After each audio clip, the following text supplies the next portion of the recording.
2 சாமுவேலின் புத்தகம் 7ஆம் அதிகாரம் 25 29 வரைக்கும் நாம் வாசிக்கலாம். 2 சாமுவேலின் புத்தகம் 7ஆம் அதிகாரம் 25 இப்போதும் தேவனாகிய கர்த்தாவே, நீர் உமது அடியானையும் அவன் வீட்டையும் குறித்து சொன்ன வார்த்தையை என்றென்றைக்கும் நிலைவரப்படுத்த தேவரீர் சொன்னபடியே செய்தருளும். அப்படியே சேனைகளின் கர்த்தர் இஸ்ரவேலின் மேல் தேவனானவர் என்று சொல்லி உம்முடைய நாமம் என்றென்றைக்கும் மகிமைப்படுவதாக. உமது அடியானாகிய தாவீதின் வீடு உமக்கு முன்பாக நிலை நிற்பதாக. உனக்கு வீடு கட்டுவேன் என்று இஸ்ரவேலின் தேவனாகிய சேனைகளின் கர்த்தராயிருக்கிற நீர் உமது அடியானின் செவிக்கு வெளிப்படுத்தினீர். ஆகையால் உம்மை நோக்கி இந்த விண்ணப்பத்தை செய்ய உமது அடியானுக்கு மனதைரியம் கிடைத்தது. இப்போதும் கர்த்தராகிய ஆண்டவரே, நீரே தேவன், உம்முடைய வார்த்தைகள் சத்தியம். தேவரீர் உமது அடியானுக்கு இந்த நல் விசேஷங்களை வாக்குத்தத்தம் பண்ணினீர். இப்போதும் உமது அடியானின் வீடு என்றைக்கும் உமக்கு முன்பாக இருக்கும்படி அதை ஆசீர்வதித்தருளும். கர்த்தரான ஆண்டவராகிய தேவரீர் அதை சொன்னீர். உம்முடைய ஆசீர்வாதத்தினாலே உமது அடியானின் வீடு என்றைக்கும் ஆசீர்வதிக்கப்பட்டிருப்பதாக என்றான். ஹல்லேலூயா. வேதத்தில் ஆண்டவர் தன் பிள்ளைகளோடு பல உடன்படிக்கை செய்தார். நோவாவோடு கூட உடன்படிக்கை செய்தார். ஆபிரகாமோடு கூட ஆண்டவர் உடன்படிக்கை செய்தார். இஸ்ரவேல் ஜனங்களோடு உடன்படிக்கை செய்தார். தாவீதோடு உடன்படிக்கை செய்தார். இப்படி பலரோடு கர்த்தர் உடன்படிக்கை செய்த அந்த உடன்படிக்கைகள் மிக முக்கியம். இஸ்ரவேல் ஜனங்களுக்கு மிக அதிகமான வைராக்கியம் ஆண்டவர் மேல். ஏனென்றால் தாங்கள் உடன்படிக்கையின் மக்கள் என்ற ஒரு பெரிய நம்பிக்கை. எங்கள் முற்பிதாவாகிய ஆபிரகாமோடு ஆண்டவர் உடன்படிக்கை செய்திருக்கிறார். நாங்கள் உடன்படிக்கையின் மக்கள் என்ற ஒரு பெரிய தைரியமும் உண்டு, சற்று பெருமையும் உண்டு இஸ்ரவேலருக்கு. இங்கே தாவீதோடு கூட ஆண்டவர் ஒரு உடன்படிக்கை செய்கிறார். இந்த உடன்படிக்கையை நாம் சாதாரணமாக வாசித்தால் உனக்கு வீடு கட்டுவேன் என்று ஆண்டவர் சொல்லுகிறார். நம்ம நினைக்கிறோம் நமக்கு ஒரு வீடு கட்டி தருவார். இந்த பைபிள் வசனத்தை படித்தா எல்லாரும் என்ன நினைப்போம், நமக்கு ஒரு சொந்த வீட்டை ஆண்டவர் தருவார் அப்படி தான் நினைப்போம். நானும் அப்படி தான் நினச்சேன். ஆனால் அப்படியெல்லாம் இல்லை. தாவீதின் வம்சத்தில் இயேசு கிறிஸ்து வருவார். அந்த இயேசு கிறிஸ்துவின் மூலம் முழு உலகம் ஆசீர்வதிக்கப்படும் என்பது தான் தேவனுடைய சித்தம். தேவன் செய்த உடன்படிக்கை. ஆபிரகாமோடு கூட உடன்படிக்கை செய்யும் பொழுது சொன்னார், உனக்குள் பூமியின் சகல வம்சங்களும் ஆசீர்வதிக்கப்படும், உன் சந்ததி அப்படின்னு சொன்னார் ஆபிரகாமுக்கு.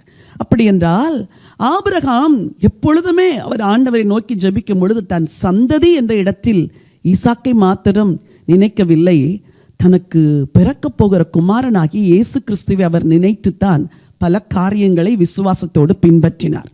இன்றைக்கு தாவீது சொல்லுகிறார், என் வீடு, அந்த வசனத்தை வாசிங்க 29, இப்போதும் உமது அடியானின் வீடு உமக்கு முன்பாக இருக்கும்படி அதை ஆசீர்வதித்தருளும். அதை சொன்னீர். உம்முடைய ஆசீர்வாதத்தினாலே உமது அடியானுடைய வீடு என்றென்றைக்கும் ஆசீர்வதிக்கப்படுவதாக. கூடவே 2 சாமுவேல் 23ஆம் அதிகாரத்தில் 5ஆம் வசனத்தில் சொல்லுகிறார், என்னுடைய வீடு தேவனிடத்தில் இப்படி இராதோ. நீங்களும் வாசிங்க பார்க்கலாம். என்னுடைய வீடு தேவனிடத்தில் இப்படி இராதோ, சகலமும் திட்டம் பண்ணப்பட்டிருக்கிற நிச்சயமான நித்திய உடன்படிக்கையை என்னுடன் அவர் செய்திருக்கிறார். ஹல்லேலூயா. ஆண்டவர் ஒவ்வொருவரோடும் கூட ஒரு உடன்படிக்கை செய்ய விரும்புகிறார். அந்த உடன்படிக்கையில் பிரதானமான ஒரு காரியம், நம்முடைய குடும்பம் it should be a God centred family. என்ன ஃபேமிலி சொல்லுங்க? சிலர் வாயிலிருந்து சத்தமே வரலையே, சொல்லுங்க.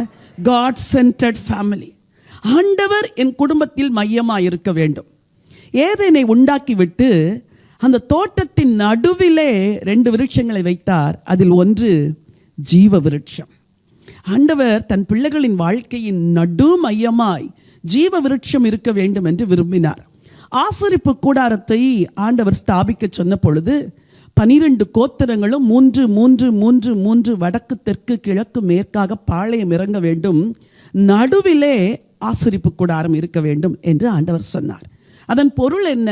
என் ஜனங்களே, நீங்கள் வனாந்தரத்தில் பயணிக்கிறீர்கள். வனாந்திர பாதையில் கஷ்டம், பிரச்சனைகள், போராட்டங்கள் எல்லாம் உண்டு. ஆனால் உங்கள் வாழ்க்கையின் நடுவிலே நான் இருக்கிறேன். I will be with you.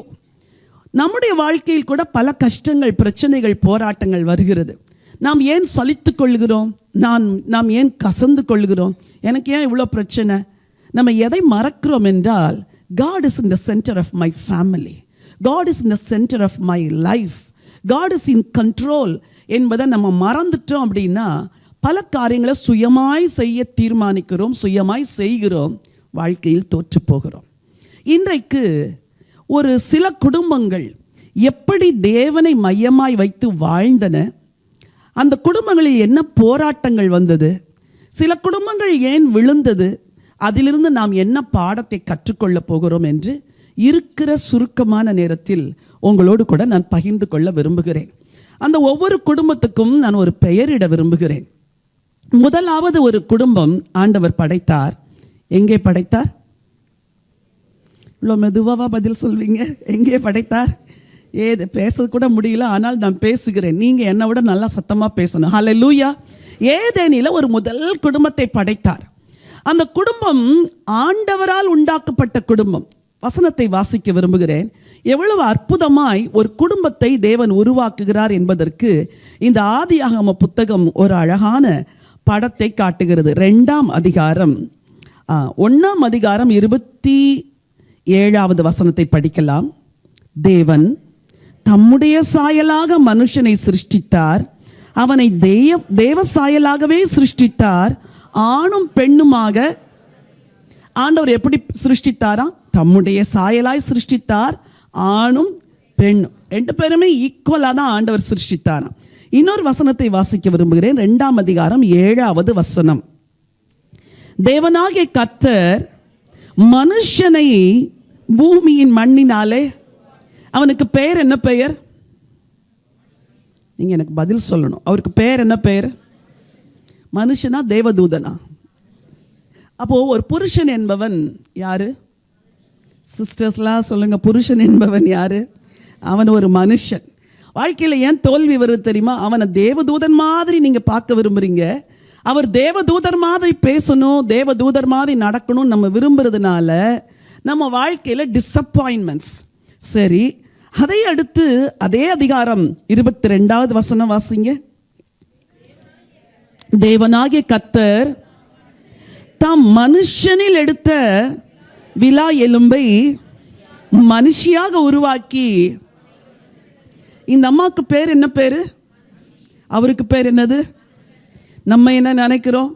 அவள் தேவதூதனாய் இருக்க வேண்டும், அவள் மிக அழகாக இருக்க வேண்டும், அவள் அப்படி இருக்க வேண்டும், பர்ஃபெக்டாக இருக்க வேண்டும், வித் ஆல் விஸ்டம். அவள் ஒரு மனுஷி, அவன் ஒரு மனுஷன்.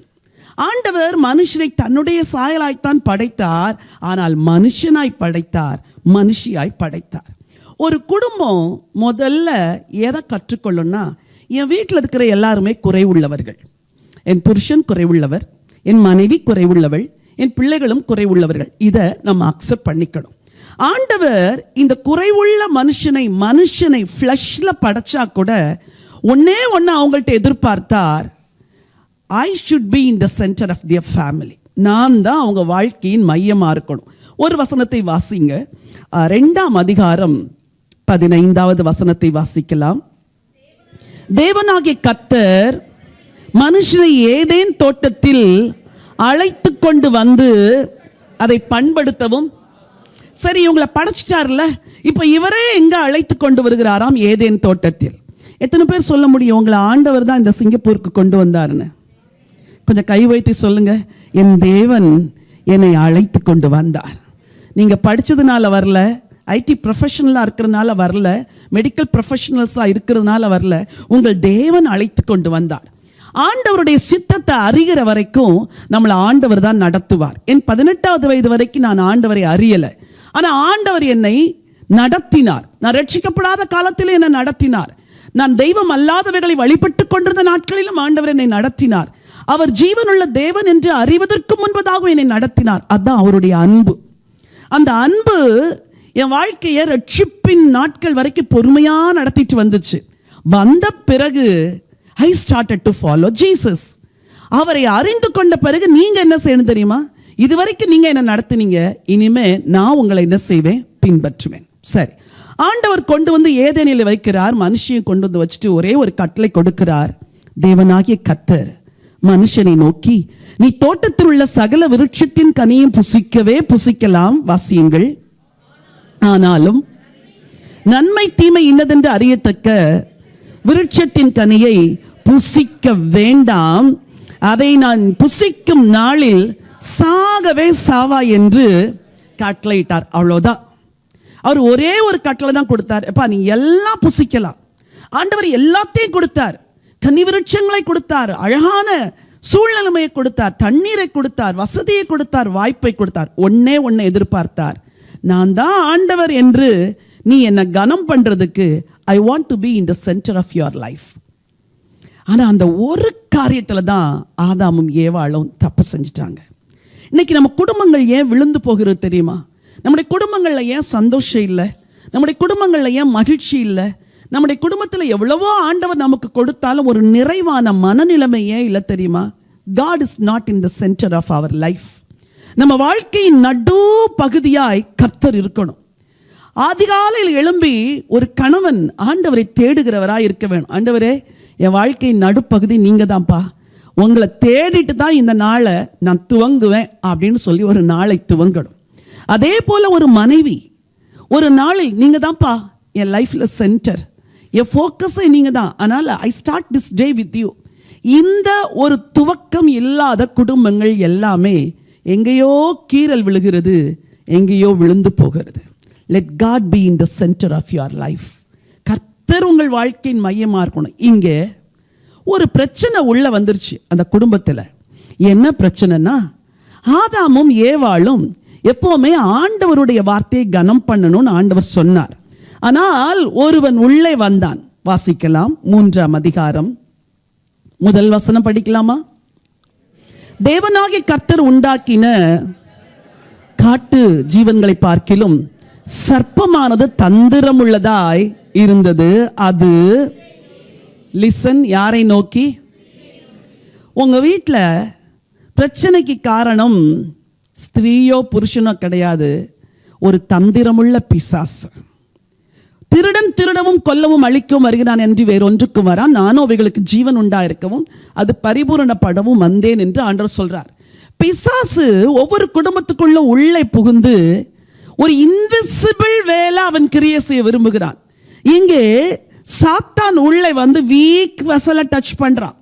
உங்க வீட்டில் மனைவி வீக்கா இருந்தா மனைவியை டச் பண்ணுவான், கணவர் வீக்கா இருந்தா கணவரை டச் பண்ணுவான், பிள்ளைகள் வீக்கா இருந்தா பிள்ளைகளை டச் பண்ணுவான். இவனுக்கு தெரியும் இந்த ஏவாள் கொஞ்சம் வீக் வெசல், இவ ஆண்டவர் கூட போய் அவரோட பேசிட்டு இருக்க நேரத்தில் இவளை டச் பண்ணக்கூடாது, இவ எப்போ கொஞ்சம் தனியாக இருக்கிறாளோ அவள் வாழ்க்கையில் கிரியை செய்வோன்னு பிசாசு வந்தான், ஏவாளை வஞ்சித்தான். ஏவாள் வஞ்சிக்கப்பட்ட பிறகு அவள் ஆதாம் இடத்தில் வந்து அவனுக்கு கனியை கொடுத்தாள், ஆதாமும் வஞ்சிக்கப்பட்டான். இந்த குடும்பத்திலிருந்து நம்ம என்ன கற்றுக்கொள்கிறோன்னா, ஒரு அவளுக்கே தெரியாத ஒரு நபர் வந்து இந்த பழம் ரொம்ப நல்லா இருக்குன்னு சொல்லும்போது அவள் உடனே யார்கிட்ட ஓடி வந்திருக்கணும் சொல்லுங்க? ஒன்று ஆதாம்கிட்ட வந்திருக்கணும், இல்லை வெயிட் பண்ணு, மத்தியானம் ஆண்டவர் வருவார் எங்களை பார்க்குறதுக்கு, அவர் வந்த பிறகு அவர்கிட்ட கேட்டுட்டு நான் என்ன செய்கிறேன், புசிக்கிறேன். ஏன்னா ஆண்டவர் சொல்லியிருக்கிறாரு இந்த கனி என்ன செய்யக்கூடாது, புசிக்க கூடாதுன்னு. இன்னைக்கு உங்கள் வாழ்க்கையில் பிரச்சனை எங்கே தெரியுமா? when you disobey God and his word, உங்கள் வாழ்க்கையில் பிரச்சனை ஸ்டார்ட் ஆகுது. இந்த குடும்பத்தின் நடுமையமாய் கிறிஸ்து இந்த குடும்பத்தின் நடுமையமாய் தேவன் இருந்திருக்க வேண்டும். ஏவாள் இடத்தில் பிசாசு வந்து பேசும் பொழுது தேவன்கிட்ட கேட்டுட்டு வாரேன்னு அவ சொல்லல. வாழ்க்கையில் பல தீர்மானங்களை நீங்க தேவன் இல்லாத எடுக்கிறீங்க, ஆண்டவரே உங்க சித்தமானு கேட்காத எடுக்கிறீங்க, சுயமா தீர்மானிக்கிறீங்க, மனசுக்கு பிடிச்சதை தீர்மானிக்கிறீங்க, மனசுக்கு பிடிச்ச வேலை, மனசுக்கு பிடிச்ச தொழில், மனசுக்கு பிடிச்ச வாழ்க்கை துணை. இதனாலதான் உள்ள பிரச்சனை. உங்க வாழ்க்கை ஆசீர்வாதமா இருக்கணும்னா, God, I come to your presence, oh God, Lord, நான் ஜெபம் பண்றேன், இது உங்க சித்தமா, உங்க சித்தம் இல்லையா எங்களுக்கு சொல்லுங்க. இந்த ஆதாமும் ஏவாளும் இந்த ஒரு விஷயத்துல தவறிட்டாங்க. தேவனுடைய ஜனங்களே, உங்க வாழ்க்கையில எந்த தீர்மானம் எடுத்தாலும் let God be in the center of your decision. Let God be in the centre of your life. வீட்டில் கர்த்தர் நடுவில் இருக்கணும்.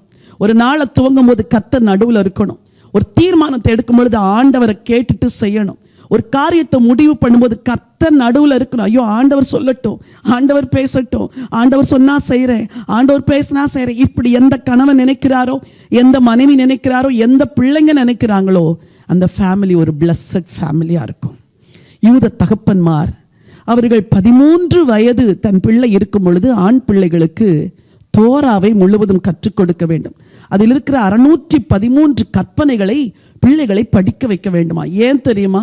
அந்த பிள்ளையுடைய வாழ்க்கையில தேவனுடைய வார்த்தை தான் முதலாவது இருக்க வேண்டும். இன்னைக்கு உங்க ஒவ்வொரு ஃபேமிலியை பார்த்து கேட்கிறேன், how much importance you give to God's word?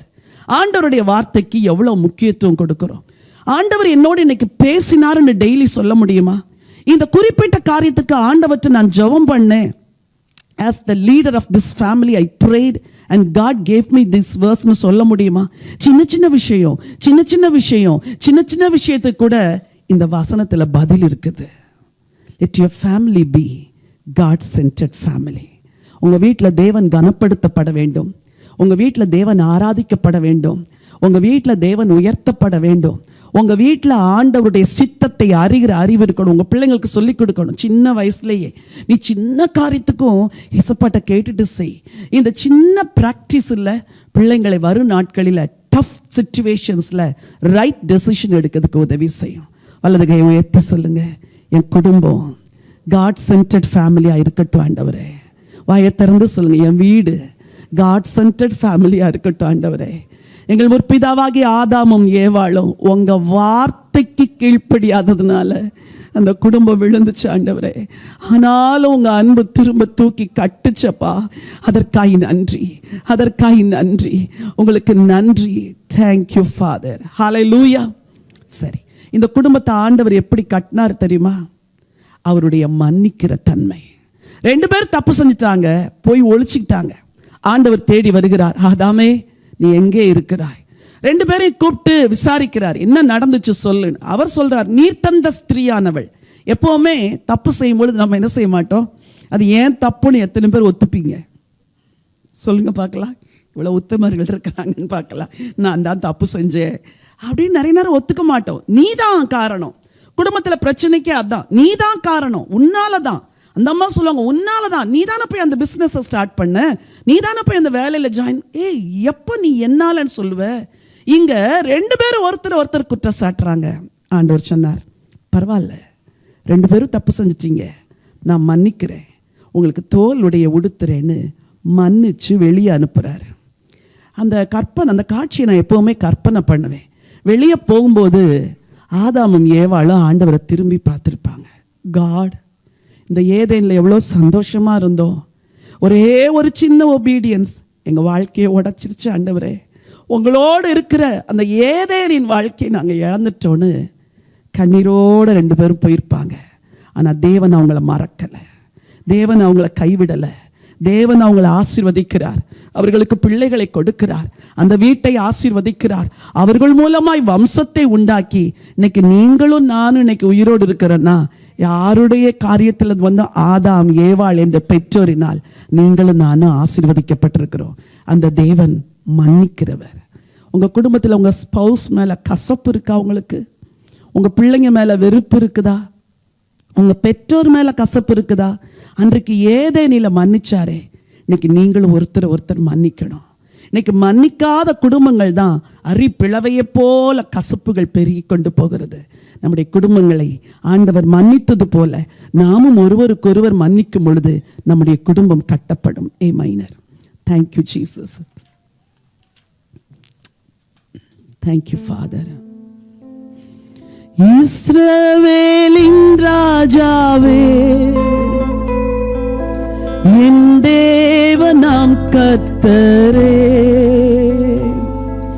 நான் உம்மை வாழ்த்துகிறேன், நன்மைகள் நினைக்கிறேன்.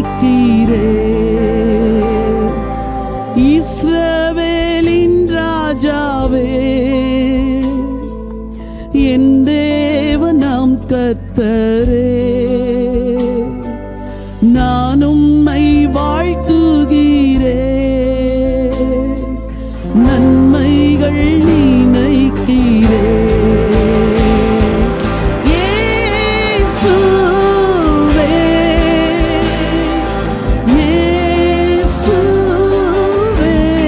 கரங்களை உயர்த்தி சொல்லுங்க ஆண்டவரே.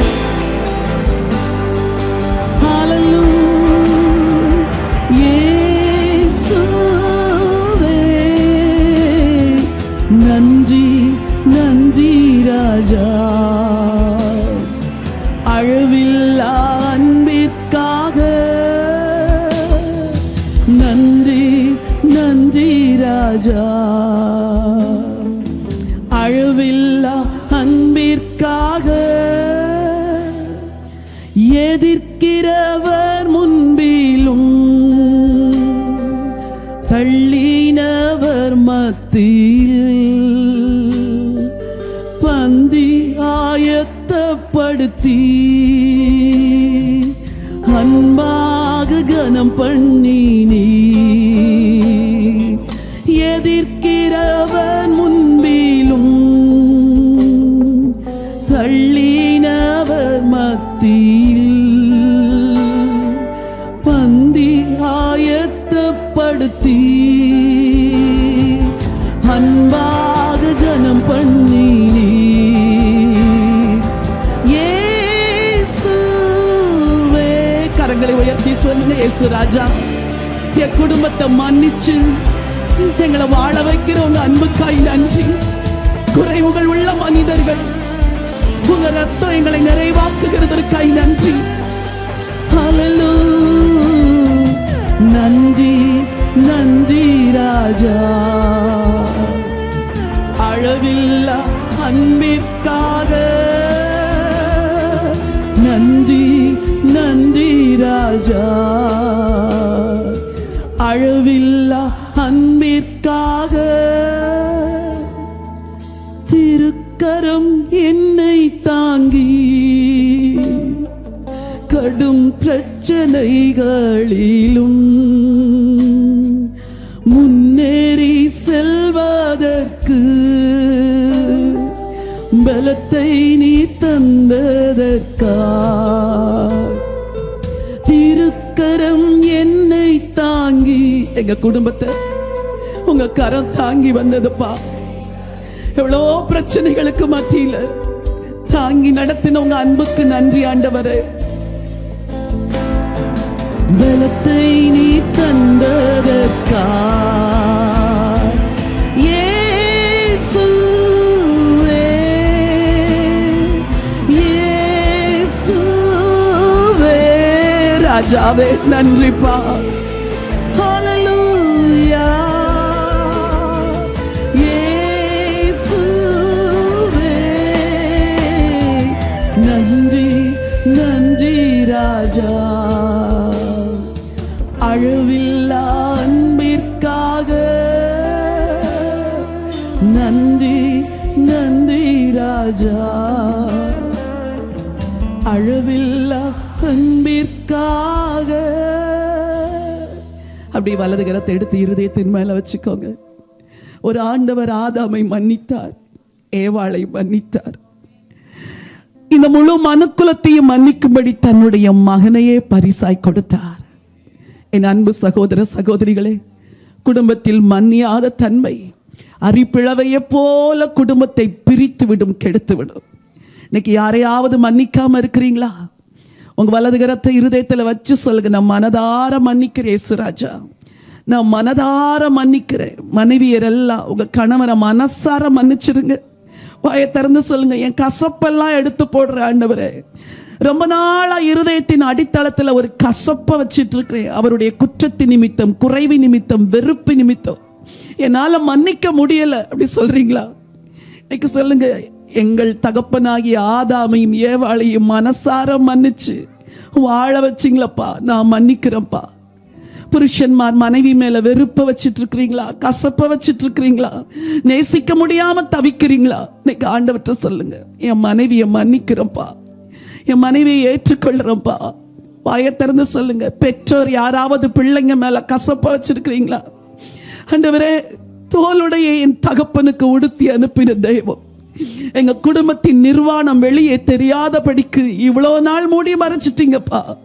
என் பிள்ளைய நான் மனசார மன்னிக்கிறேன். சொல்லுங்க, வாயை திறந்து சொல்லுங்க, என் பிள்ளைங்களை மனசார மன்னிக்கிறேன். பெற்றோர வாலிப பிள்ளைங்க யாராவது மன்னிக்காத இருக்கிறீங்களா? இருதயத்துல கிரட்ஜஸ் இருக்குதா? தகப்பன் மேல் கசப்பு, தாயின் மேல் வெறுப்பு இருக்குதா? உடன் பிறந்தார் மேல ஏதாவது பகை இருக்குதா? ஆண்டவற்றை உண்மையா ஒத்துக்கொள்ளுங்க. நான் மன்னிச்சிடுறேன் இயேசுராஜா, வேண்டாம், நீங்க எனக்காய் ரத்தம் சிந்தினீங்க, நீங்க எனக்காய் மறிச்சீங்க, அது ஏன் ரத்தம் ஆண்டவரே, அது ஏன் சகோதரன். தூரத்துல ஊர்கள்ல இருக்கிற உங்க உறவினர் யார் மேலேயாவது வெறுப்பு இருக்குதா? கேட்டுருங்க, என்ன மன்னிச்சிருங்கப்பா. வாயை திறந்து சொல்லுங்க, என்ன மன்னிச்சிருங்கப்பா, என்ன மன்னிச்சிருங்கப்பா, நான் அவர்களை மன்னிக்கிறேன். இந்த காலை வேளையில எல்லாரையும் மன்னித்த ஒரு குடும்பமாய், எல்லாரையும் இயேசுவின் ரத்தத்தால மீட்டுக்கொண்ட அந்த கர்த்தருக்கு முன்பதாக நீங்களும் எல்லாரையும் மன்னித்த ஒரு குடும்பமாய் இந்த ஆலயத்தை விட்டு நீங்க கடந்து போகணும். ஹalleluya, thank you Jesus. மன்னிக்க முடியலன்னு தவிச்சுக்கிட்டு இருக்கிறவங்களுக்கு நீங்க உதவி செய்யுங்கப்பா, உதவி செய்யுங்க. God centered ஃபேமிலியா எங்க ஃபேமிலி இருக்கட்டும். தேவனையும் தேவனுடைய வார்த்தைகளையும் கனம் பண்ணுகிற குடும்பமாய் எங்கள் குடும்பங்களை மாற்றுங்க.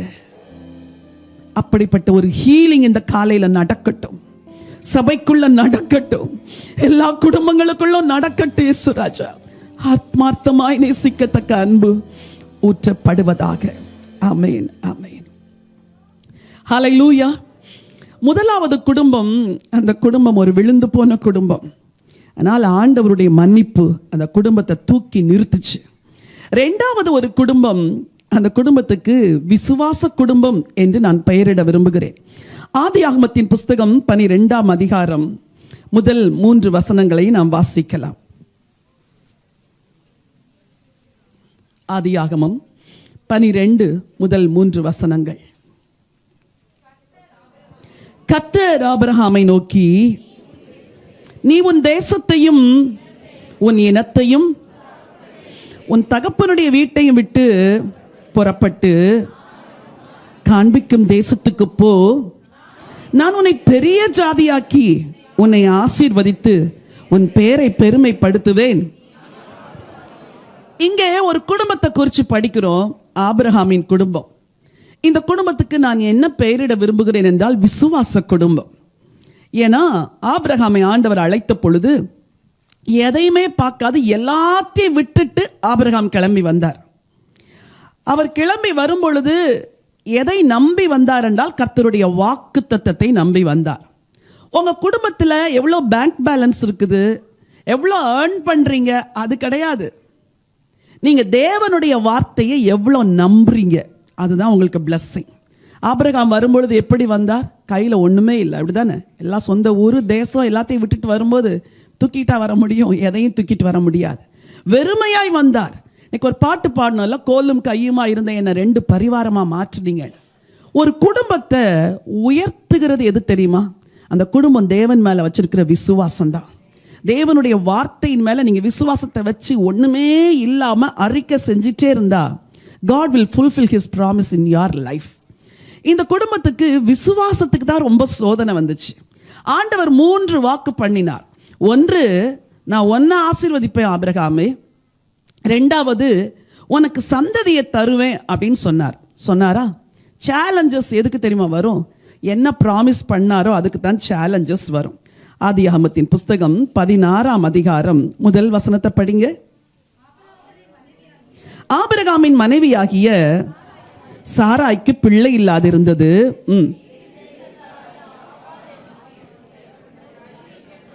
சரி, என்ன பிள்ளை தருவேன் என்று சொன்னார். வாக்குத்தத்தம் இருக்குது, ஆனால் ஆசீர்வாதம் இல்லை. இப்போ 2 பேருக்கும் ஒரு சவால். சரி, பிள்ளை இல்லை, என்ன பண்ணலாம்? ஆல்டர்னேட்டாக என்ன பண்ணலாம்? நம்ம நிறைய நேரம் அப்படித்தான் ஆல்டர்னேட்டிவே தான் தேடுறோம். சரி, இது நடக்கலை, ஆண்டவர் சொன்னார், வேற ஏதாவது பார்ப்போம். அங்கே அப்படி நினச்சாங்க. ஒரு ஆகாரை கூப்பிட்டு விட்டுட்டாங்க. இது ஆக்ட் ஆஃப் ஃபெய்த்தா இல்லை விசுவாசம் அல்லாத செயலா?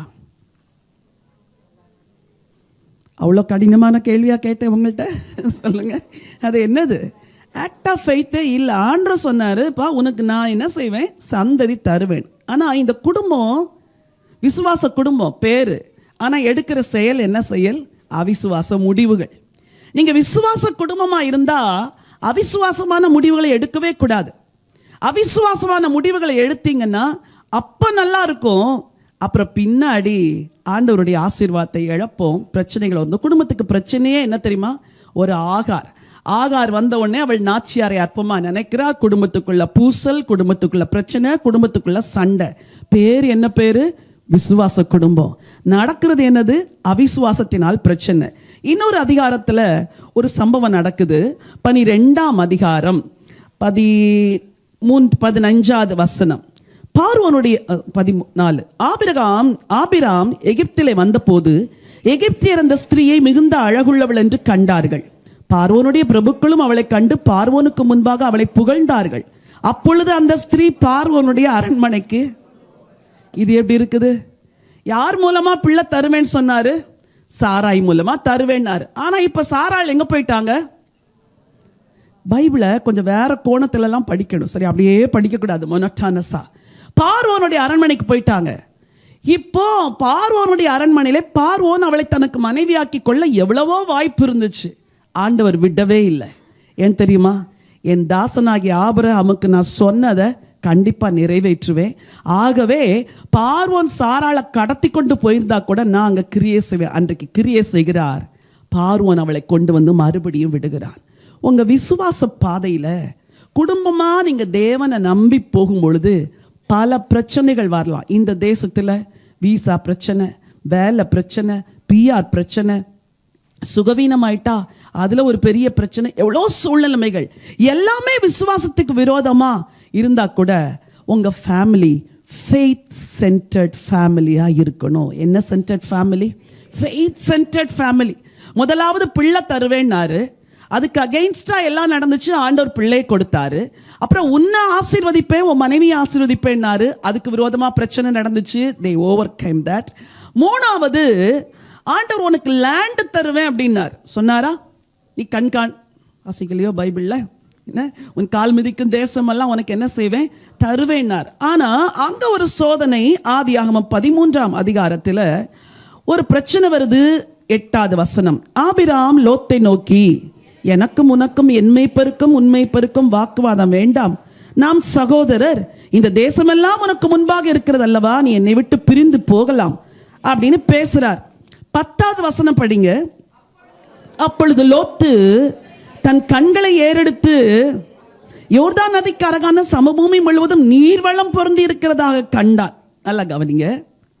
இப்போ உனக்கு தேசத்தை தருவேன்னாரு. சண்டை வந்த உடனே ஆபிரகாம் விட்டு கொடுத்துட்டார். ஆவிக்குரியவர்களில் எப்போவுமே விட்டு கொடுப்பாங்க. பக்கத்தில் பார்த்து சொல்லுங்கள், நீ விட்டு கொடுத்தா கெட்டு போகிறது இல்லை அப்படின்னு சொல்லுங்க பார்க்கலாம். பக்கத்தில் ஒய்ஃப் இருக்கிறாங்க, அதனால் சொல்கிறதுக்கு சிலருக்கு கஷ்டமாக இருக்குது. விட்டு கொடுத்தா கெட்டு போகிறது இல்லை. நீங்கள் பிரச்சனைகள் வரும்பொழுது விசுவாசத்துக்காக சில காரியங்களை விட்டு கொடுத்துடுங்க. லோத்து நீர்வளம் பொருந்தி இருக்கிற இடத்த பார்த்து போயிட்டார்.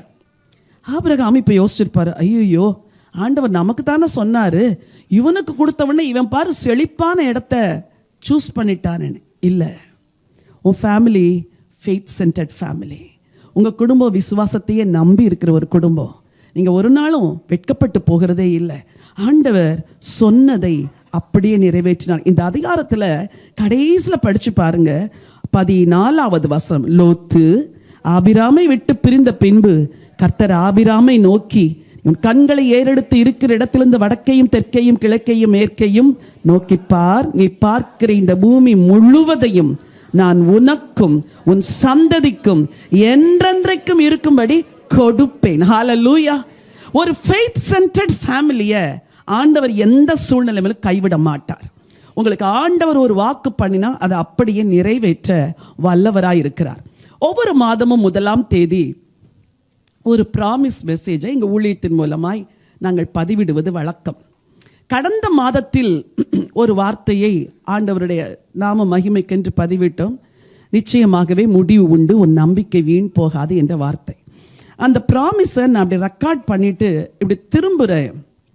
ஒரு சத்தம் என் காதில் கேட்குது, தடைகளை நீக்கி போடுகிறவர் முன் கடந்து செல்கிறார். இது போல் ஸ்டேஜில் ரெக்கார்ட் பண்ணிவிட்டு அப்படி திரும்பும்போது இப்போ நான் ஆண்டவர்கிட்ட கேட்டேன், ஆண்டவரே தடைகளை இப்போ தான் ஒரு ப்ராமிஸ் பேசியிருக்கிறேன், இது என்ன ஆண்டவரே இன்னொரு வார்த்தை என் காதில் கேட்குதே, இது என்ன? ஆண்டவர் சொன்னார், அடுத்த மாதத்திற்குரிய வாக்கு தத்தம் இது. எனக்கு ஆச்சரியமாக இருந்துச்சு. ஏன் ஆண்டவரை இவ்வளோ சீக்கிரமாக கொடுக்குறீங்க? ஏன்னா எப்போவும் மிடில் ஆஃப் த மந்த் தான் ஆண்டவர்கிட்ட கேட்குறது வழக்கம். ஆண்டவர் சொன்னால் அந்த மாதம் சில தடைகளெல்லாம் நீ என்ன செய்வ, சந்திப்ப, சோர்ந்து போகாதீங்க, நான் தடைகளெல்லாம் நீக்கி போடுவேன் அப்படின்னு சொன்னார். ஸோ என்ன நடந்துச்சு, 14ஆம் தேதி நாங்கள் ஒரு ஆலயத்தை இது போல் நடத்துகிறோம். திடீரென்று அந்த 14ஆம் தேதி அந்த ஓனர் வந்து சொன்னார், நீங்கள் எங்கள் சர்ச்செல்லாம் நடத்துகிறீங்க, அது இதுன்னு சொல்லி நீங்கள் வெக்கேட் பண்ணணும் அப்படின்ட்டாங்க. கீழே சர்ச்சு, மேலே ஆஃபீஸு. எப்படி நாங்கள் வெக்கேட் பண்ணுறது? ஆண்டவரே, இந்த ஊரில் கர்த்தருடைய வேலைக்குன்னு கேட்டால் இடமே தரமாட்டாங்களே, நாங்கள் எப்படி திடீர்னு போகிறது? அதுவும் ஒரு ஷார்ட் நோட்டீஸ் கொடுத்து இதுக்குள்ளே நீங்கள் காலி பண்ணணும்னு சொன்னார். அப்போ தான் ஆண்டவர் சொன்னார், நான் உனக்கு சொன்னேன் இல்லை, தடைகள் வரும், அந்த தடைகளை நான் நீக்கி போடுவேன் என்று சொல்லி. அந்த வார்த்தை நான் அதிகமாக பலப்படுத்தி, சரி ஆண்டவரே, சூழ்நிலைமை எப்படி இருந்தாலும் நீங்கள் வாக்கு பண்ணியிருக்கிறீங்க, வாக்குத்தத்தை என்ன செய்யும், நிறைவேறும். கரெக்டாக 10ஆவது நாளில் ஆண்டவர் இதை விட ஒரு ஸ்பேஷியஸ் ஹாலை காட்டினாரு. நாங்கள் போனோம், அதுக்கு டோக்கன் அட்வான்ஸ் பே பண்ணோம். ஹல்லேலூயா. என் அன்பின் ஆண்டவர் எப்படிப்பட்ட எதிர்மாறான சூழ்நிலைமையிலும் உங்கள் ஃபேமிலி ஒரு ஃபெய்த் சென்டர்ட் ஃபேமிலியாக இருந்தால் ஆண்டவர் எதை சொன்னாரோ அதை செய்வார். பிள்ளைகளுக்கு விசுவாசத்தை கற்றுக் கொடுங்க. கணவன் மனைவி பிரச்சனை நிறைந்த நேரத்தில் விசுவாசத்தை பேசுங்க. குடும்பத்தில் விசுவாசத்தை அறிக்கை செய்யுங்க. ஆண்டவர் நிச்சயமாய் உங்கள் குடும்பத்தில் பெரிய காரியம் செய்வார். ஹல்லேலூயா. முதலாவது குடும்பம், அது ஒரு விழுந்து போன குடும்பம். ஆண்டவர் மன்னித்து அந்த குடும்பத்தை தூக்கி நிறுத்தினார். 2வது குடும்பம் விசுவாச குடும்பம். அவர்களுக்கு பல இடத்துல விசுவாசத்தில் போராட்டம் வந்தாலும் ஆண்டவர் அவர்களை பலப்படுத்தி தூக்கி நிறுத்துகிறார். 3வது ஒரு குடும்பத்தை வேதத்தில் படிக்கிறோம். அந்த குடும்பத்துக்கு நான் என்ன பெயரிட விரும்புகிறேன் என்றால், விரக்தி நிறைந்த குடும்பம். என்ன குடும்பம்? நான் கூட அப்படித்தான் இருக்கிறேன் அப்படின்னு சொல்கிறீங்கல்ல. நிறைய பேருக்கு வாழ்க்கையில் விரக்தி. சிலர் மனைவியை விட்டு தனியாக வாழ்கிறீங்க, சிலர் கணவனை விட்டு தனியாக வாழ்கிறீங்க. ரொம்ப விரக்தி இருக்குது மனசில். என்ன வாழ்க்கை இது? ஒரு சம்பாத்தியத்துக்காக நம்ம இப்படி குடும்பத்தெல்லாம் விட்டுட்டு வரணுமா அப்படின்னு தோணுது. சிலர் குடும்பமாக வாழ்ந்தால் கூட விரக்தி இருக்குது. என்ன லைஃப் இதுன்ட்டு. வாழ்க்கையிலே பிரச்சனைகள் வரும்பொழுது அந்த பிரச்சனைகள் உங்களை விரக்தி அடைய செய்யக்கூடாது. வாசிக்கலாம். ரூத்தின் புஸ்தகம் 1ஆம் அதிகாரத்தை எடுத்துக்கொள்ளுங்கள். ஒரு அழகான குடும்பத்தை பற்றிய கதை நன்றாய்த்தான் துவங்குகிறது. ஆனால் அந்த குடும்பத்தில் பலவிதமான பிரச்சனைகள். வாசிக்கலாம் 3வது வசனம். சரித்திரம் நமக்கு தெரியும், ஆகவே வசனத்தை மட்டும் வாசிக்க விரும்புகிறேன். 1ஆம் அதிகாரம் 3வது வசனம். நகோமியின் புருஷனாகிய எலிமெலேக்கு இறந்து போனான். அவளும் அவளுடைய 2 குமாரரும் மாத்திரம் இருந்தார்கள். இவர்கள் மோவாபியரில் பெண் கொண்டார்கள். சரி. 5வது வசனம். பின்பு மக்லோன் கிலியோன் என்னும் அவர்கள் இருவரும் இறந்து போனார்கள். அந்த ஸ்திரீ தன் குமாரர் இருவரையும் தன் புருஷனையும் இழந்து தனித்தவளானாள். இந்த குடும்பத்தை குறித்து படிக்கும்போது நமக்குள்ள ஒரு பெரிய கேள்வி, ஏன் வாழ்க்கையில் இப்படி நடக்குதுன்னு. ஏன் இது நடக்குது? சில கேள்விகளுக்கு நமக்கு பதில் கிடைக்காது.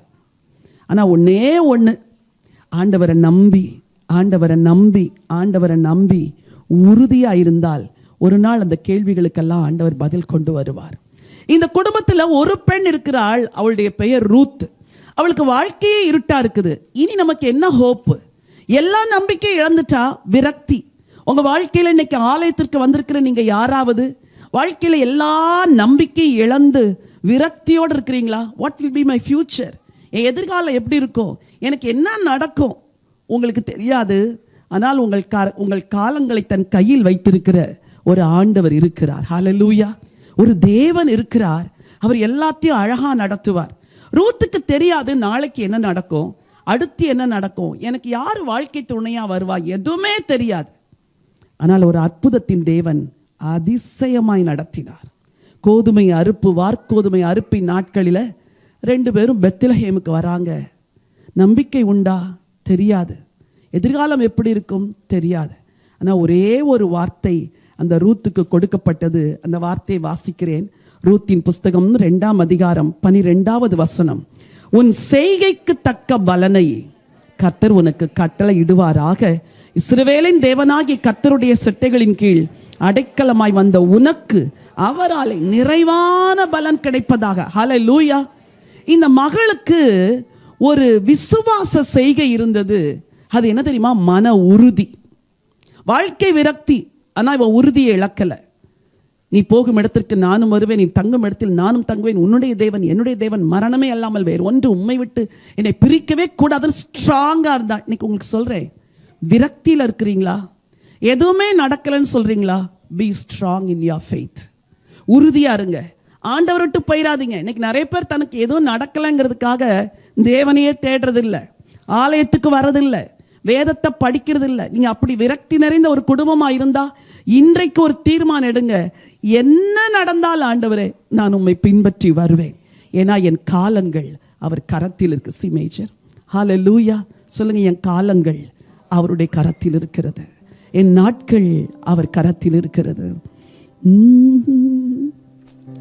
Because he lives, I can face tomorrow. Because he lives, all fear is gone. Because I know he holds my future, and life is worth living just because he lives. கரங்களை உயர்த்தி சொல்லுங்க. அவர் ஜீவிப்பதால் நானும் ஜீவிக்கின்றேன். அவர் ஜீவிப்பதால் பயமில்லையே. என் காலங்கள் அவர் கரத்தினில், அவர் என்னில் ஜீவிப்பதால் வாழ்வு இன்பமே. எல்லாம் இழந்த போதும் யோபு சொன்னார், மை ரிடீமர் லிவ்ஸ். சகோதரி சகோதரனே, எல்லாத்தையும் இழந்து விரக்தியில் இருக்கிறீங்களா? ஒரே ஒரு நம்பிக்கை உங்களுக்கு உண்டு, ஒரு ஜீவனுள்ள தேவன் ஒருவர் இருக்கிறார். என் மீட்பர் உயிரோடு இருக்கிறார். வாய் திறந்து சொல்லுங்க, என் ஆண்டவர் உயிரோடு இருக்கிறார், அவர் என்னை நடத்துவார். என் கர்த்தர் உயிரோடு இருக்கிறார், அவர் என்னை கைவிட மாட்டார், என் குடும்பத்தை கைவிட மாட்டார், என் பிள்ளையை கைவிட மாட்டார், என் கணவனை, என் மனைவியை இந்த வியாதியில், இந்த தரித்திரத்தில், இந்த வறுமையில், இந்த கடனில் என் தேவன் என்னை கைவிட மாட்டார். நான் விரக்தியோடு இருந்தேன், இனிமேல் நான் உறுதியாயிருப்பேன். நான் உறுதியாயிருப்பேன். தீர்மானம் எடுங்க பார்க்கலாம். சொல்லுங்க, நான் உறுதியாயிருப்பேன். தூரத்தில் விட்டு வந்த குடும்பம், பெற்றோர், மனைவி, பிள்ளைகளின் நிமித்தம் விரக்தி. நீங்க சொல்லுங்க, ஆண்டவர் எல்லாவற்றையும் நலமாய் நடத்துவார், நலமாய் நடத்துவார். நான் அவரை பின்பற்றுவேன், அவர் எனக்கு ஒரு மகிமையான எதிர்காலத்தை தருவார். ஆமென், ஆமென், ஹல்லேலூயா. ரூத்துடைய வாழ்க்கை எப்படி மாறினது பாருங்கள். ஐஸ்வர்யமுள்ள ஒரு போவாசை திருமணம் செய்தார். அவருடைய வாழ்க்கையில் ஆசீர்வாதம். கடைசியில் தாவீதை தன் சந்ததியில் பெற்றெடுக்கிற ஒரு தாயாக மாறினாள். விரக்தியில் வாழுகிற நீங்கள் இன்றைக்கு உறுதியோடு ஆண்டவரை பின்பற்றுங்கள். என்ன நடந்தாலும் இயேசுவை விட்டு நாங்கள் பின்வாங்க மாட்டோம். இந்த உறுதி உங்களை உயர்த்தும். நாலாவது, ஒரு குடும்பம். அந்த குடும்பம் ஒரு அற்புதமான குடும்பம். அது அந்த குடும்பத்தின் தலைவன் தனக்கென்று வாழாத ஒரு மனுஷன். வாசிக்கலாம், அப்போஸ்தலர் நடபடிகள் 10ஆம் அதிகாரம். ஆண்டவரை மிகவும் நேசித்த ஒரு குடும்பம். 1 வசனம் 2ஆம் வசனம் படிக்கலாம். இத்தாலியா பட்டாளம் எனப்பட்ட பட்டாளத்திலே 100க்கு அதிபதியாகிய கொர்நெலியு என்னும் பெயர் கொண்ட ஒரு மனுஷன் செசரியா பட்டணத்திலே இருந்தான். எல்லாரும் படிங்க. அவன் தேவபக்தி உள்ளவனும் தன் வீட்டார் அனைவரோடும் தேவனுக்கு பயந்தவனுமாயிருந்து ஜனங்களுக்கு மிகுந்த தர்மங்களை செய்து எப்பொழுதும் தேவனை நோக்கி ஜெபம் பண்ணி கொண்டிருந்தான். கொர்நெலியுவை குறித்து ரொம்ப அழகா பைபிள் சொல்லுது. அவனுடைய கேரக்டர் என்ன? தேவ பக்தி உள்ளவன்.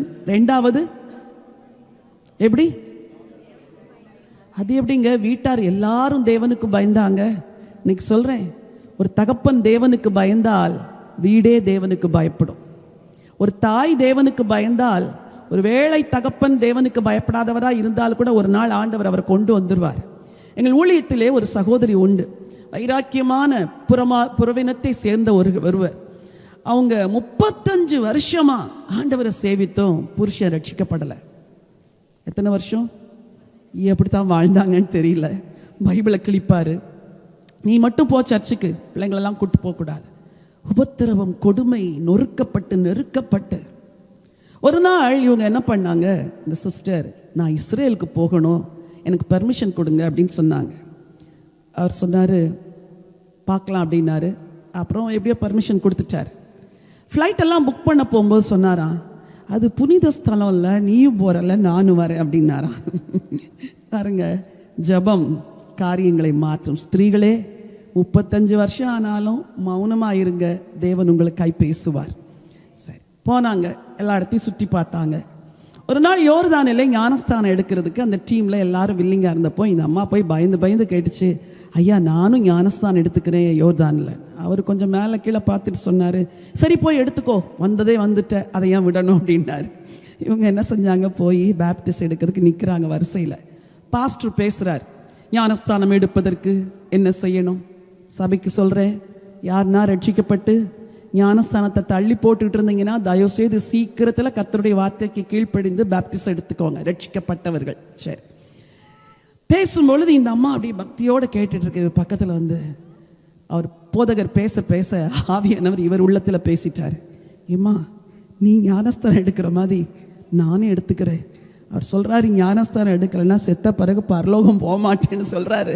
வந்ததே வந்தோம் புண்ணிய பூமிக்கு, நான் என்ன செஞ்சிடுறேன், செத்த பிறகாவது நான் எங்கே போகணும், மோட்சத்துக்கு போகணும், உன் கூட எடுத்துடுறேன். இந்த அம்மாவுக்கு ஷாக்கு, இவர் என்ன இப்படி சொல்கிறார். உடனே பாஸ்டர்கிட்ட கூப்பிட்டு சொன்ன உடனே அவர் உட்காந்து நல்லா போதிச்சு டோட்டலாக ஹார்ட்டு மாறி புருஷன் மனைவியாக 2 பேரும் போய் யோர்தானில் ஞானஸ்தானம் எடுத்தாங்க.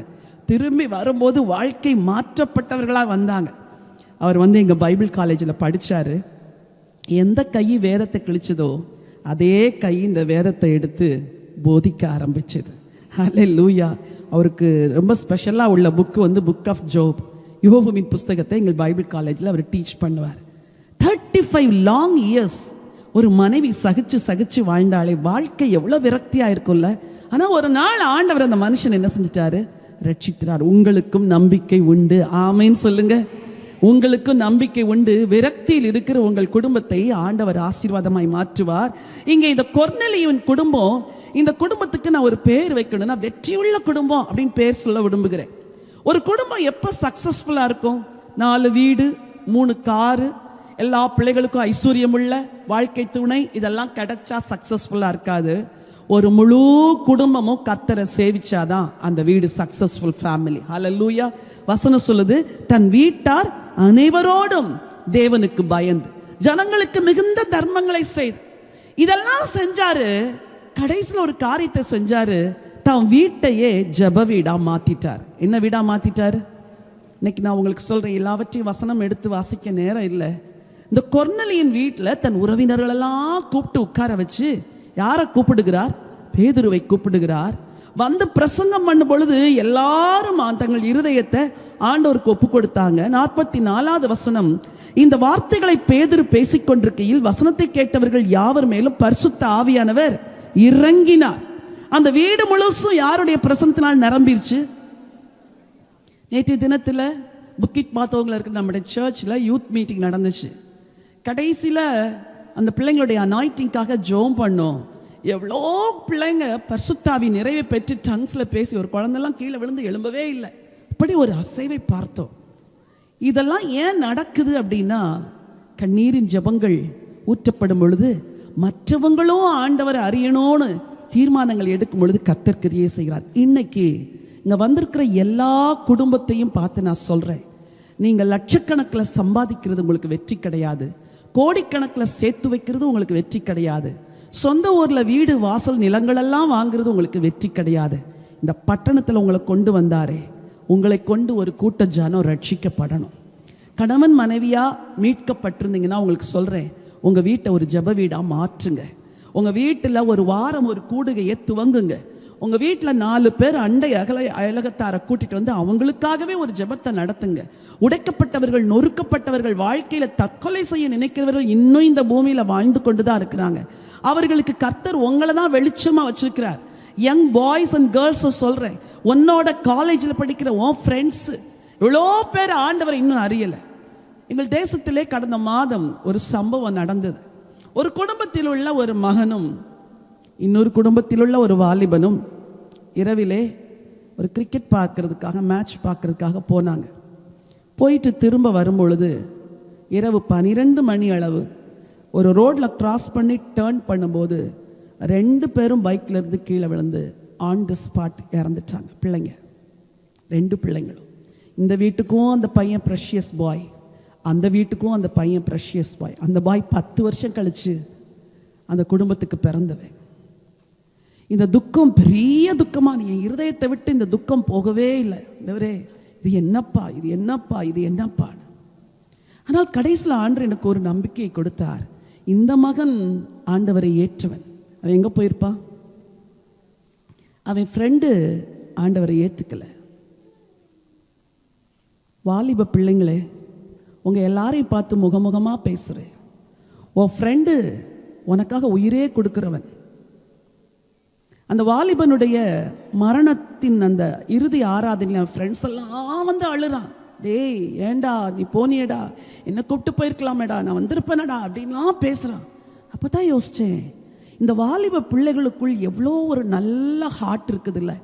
தான் ஃப்ரெண்டு இல்லைன்ன உடனே அழுறான், ஒவ்வொருத்தனும் கதறான். அந்த பெட்டி மேலே விழுந்து கதறி கதறி கதறி அழுகிறாங்க. அப்போது ஒரு நண்பன் மறிச்சிட்டாங்கிறதுக்காக மறிச்ச பிறகு அழுறியே. உன் நண்பன் ஒருவன் இன்னும் ஆண்டவர் ஏற்றுக்கல, அவன் மறித்தால் பரலோகம் வரமாட்டான் என்பது நிச்சயம்னு உனக்கு தெரிஞ்சா வாட் ஷுட் யூ டூ? உன் ஃப்ரெண்ட்ஸை எப்படியாவது ஆண்டவருக்குள்ள கொண்டு வரணும்ல. இங்கே இருக்கிற யங் கேர்ள்ஸை பார்த்து கேட்குறேன், யூ ஆர் ஸோ க்ளோஸ். உன் ஃப்ரெண்டு உனக்கு ரொம்ப க்ளோஸு. அவள் இறந்துட்டான்னா அந்த துக்கத்தை தாங்க முடியல. ஆனால் ஒரு நாள் அவன் நரகத்துக்கு போயிடுறா அப்படின்னா உனக்கு அந்த துக்கம் தாங்க முடியுமா? Take a decision today. பெற்றோரே உங்களுக்கு சொல்கிறேன், பிள்ளைகளே உங்களுக்கு சொல்கிறேன், உங்கள் வீடு ஒரு ஜெப வீடாக மாறணும். இந்த தேசத்தில் சட்டங்களெல்லாம் எப்படியோ எனக்கு அதெல்லாம் தெரியாது. சட்டங்கள் இறுக்கமாக இருக்கும்பொழுது தான் அப்போஸ்தலர் நடவடிக்கைகள் 12ஆம் அதிகாரத்தில் வீட்டில் கூடி எல்லாரும் ஆராதிச்சாங்க, ஜெபம் பண்ணாங்கன்னு வாசிக்கிறோம்.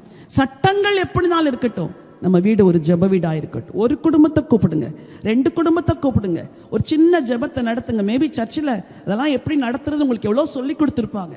கூடி ஜெபம் பண்ணி மற்ற குடும்பங்களை கொர்நேலியின் குடும்பத்தை போல கர்த்தருக்குள்ள நடத்தினாதான் உங்கள் குடும்பம் வெற்றி உள்ள குடும்பம்.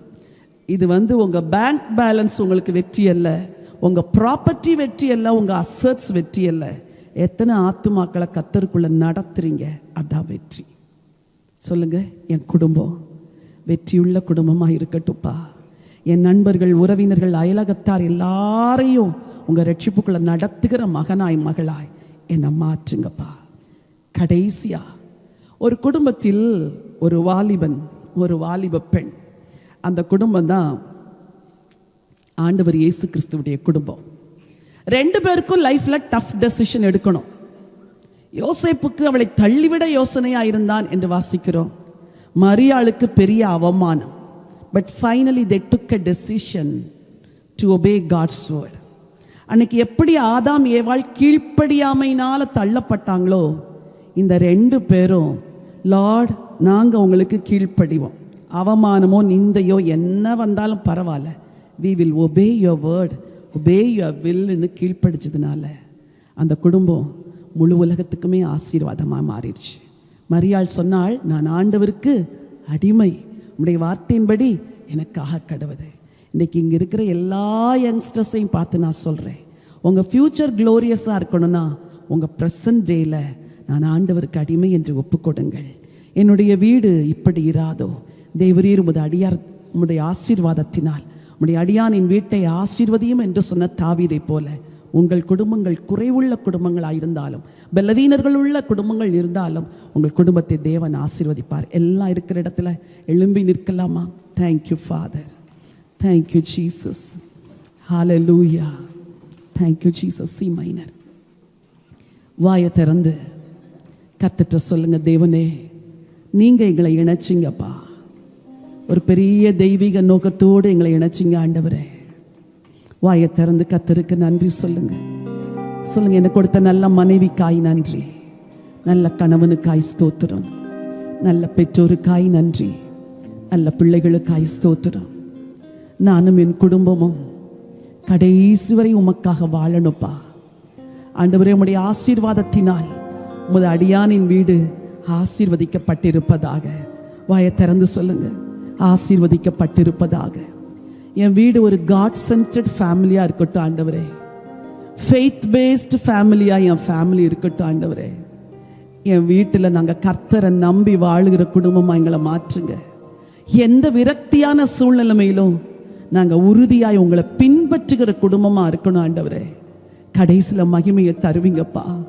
நாங்கள் எங்களுக்காகவே வாழாது அநேக ஆத்துமாக்களை உடைய ராஜ்யத்தில் கொண்டு வந்து சேர்க்கிற வெற்றியுள்ள குடும்பமாக இருக்கணும் ஆண்டவரே.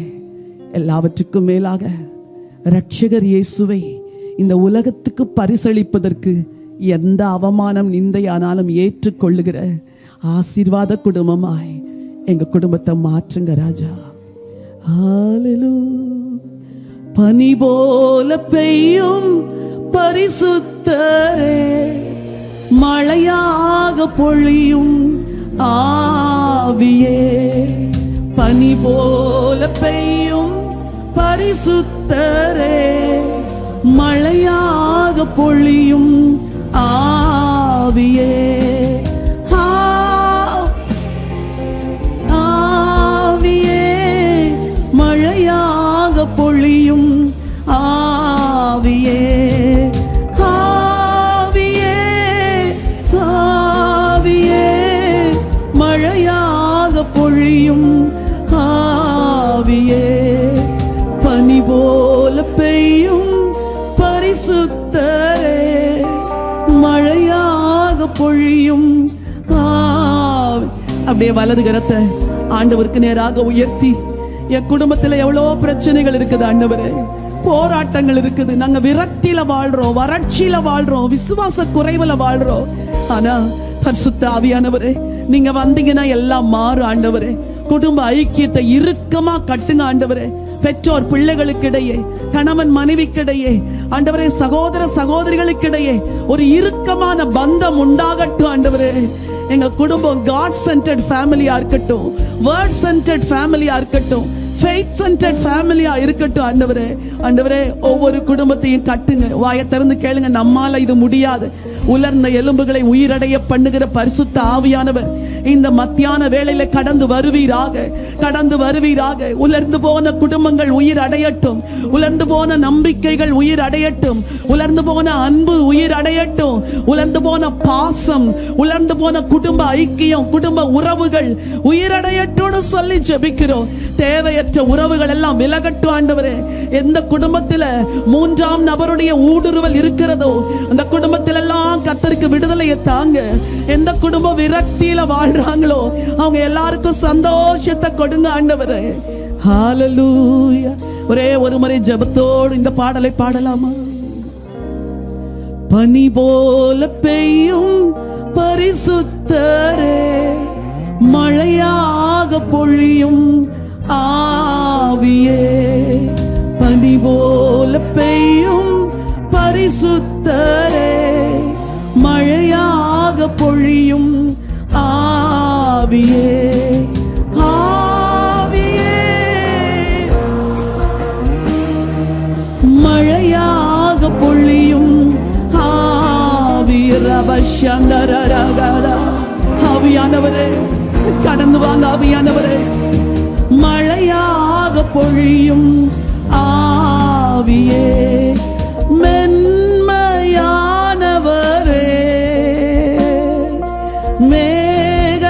மேகஸ்தம்பமே.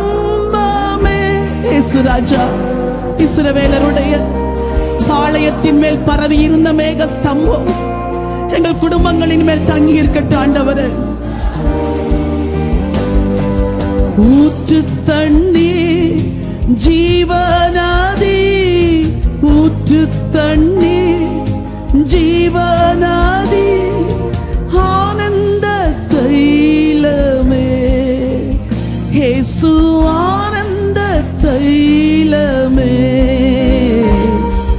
பனி போல பெய்யும் பரிசுத்தரே, மழையாக பொழியும் ஆவியே. ஆண்டவரே, இந்த மத்தியான வேளையில எங்கள் குடும்பங்களில் நீங்க இறங்கி வரணும் ஆண்டவரே. ஒவ்வொரு குடும்பத்தில் இருக்கிற எல்லா குறைவுகளையும் உங்க அன்பு மூடட்டும் ஆண்டவரே. உங்க கிருபை குடும்பங்களை கட்டட்டும் என்று சொல்லி நான் ஜெபம் பண்ணுகிறப்பா. தாவீது சொன்னது போல உம்முடைய ஆசீர்வாதத்தினால் உம்முடைய அடியானின் வீடு ஆசீர்வதிக்கப்பட்டிருப்பதாக என்ற வார்த்தையின்படி உம்முடைய அடியான் இந்த குடும்பங்களை எல்லாம் வாழ்த்தி ஆசீர்வதிக்கிறேன். ஒவ்வொரு குடும்பமும் உமக்குள் கட்டப்படுவதாக, சந்ததிகள் கட்டப்படுவதாக, தலைமுறைகள் கர்த்தருக்காய் எழும்புவதாக, அடுத்த தலைமுறை ஆண்டவர் மேல் வைராக்கியம் கொண்டு எழும்பட்டும் என்று சொல்லி ஜெபம் பண்ணுகிறப்பா. மனதார வாழ்த்தி ஆசீர்வதிக்கிறேன். மன்னிப்பதற்கு தங்களை ஒப்புக் கொடுத்த ஒவ்வொருவரையும் ஆசீர்வதிங்க. உறுதியாயிருப்பதற்கு தங்களை ஒப்புக் கொடுத்த ஒவ்வொருவரையும் ஆசீர்வதிங்க. விசுவாசத்தோடு உம்மை பின்பற்ற ஒப்புக் கொடுத்த ஒவ்வொருவரையும் ஆசீர்வதிங்க. என் வீடு ஜெப வீடாய் மாற வேண்டும் என்று தங்களை ஒப்புக் கொடுத்த ஒவ்வொருவரையும் ஆசீர்வதிங்க. கர்த்தருக்காய் வாழ தீர்மானம் எடுத்த வாலிபர்களை ஆசீர்வதிங்க. உம்முடைய தயவு தொடர்ந்து சபையை நடத்தட்டும். ஆண்டவர் இயேசு கிறிஸ்துவின் நாமத்தில் ஜெபிக்கிறேன் நல்ல பிதாவே, ஆமென், ஆமென். ஹல்லேலூயா. கரங்களை தட்டி தேவனை மகிமைப்படுத்தலாமா?